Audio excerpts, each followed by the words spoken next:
offer students information about, okay, you want to study engineering? Well, here's all the types of engineering. And you can do that in an engineering firm. You can do that in the public sector. You can do that in all these places. And so helping them understand you can study this, but here are all the jobs or career pathways that actually leads to, I think would be really helpful, not just for first gen students who I think would really benefit from it, but really all students I think would benefit from seeing sort of study this, here are all the pathways it might lead you to from actual people, right? Like not just like in theory, you can no, like we can name you X person who does this and Y person who does this.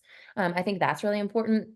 I think also exposing students to actual humans who have those jobs, right? So whether that's guest lecturers and courses or doing meet and greets with alumni or those sorts of things so they can meet actual people who have done those jobs, right? Until I went to college, right? I had never met a college professor, right? Until I was exposed like later in my life, right? Didn't know anybody who had been an airplane pilot or like there's all these things, right? And so to let them ask questions to actual people about what is it like to be a dental hygienist? What is it like to be a sociologist, an archaeologist, all of these things. And so I think that information and, we project lots of things that I always wonder, like when MOOCs came out, people said colleges are all going to die. MOOCs are going to take over the world. That didn't happen.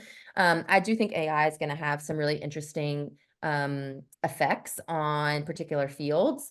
And right, it's only as good as the information it has. And so, when I talk to doctoral students who I work with all the time about writing dissertations, they're like, well, couldn't it just write my dissertation? I'm like, no, because sometimes it cites things that aren't even real. Like it just makes up a Oh, citation. And so, no, you can't do that. Right.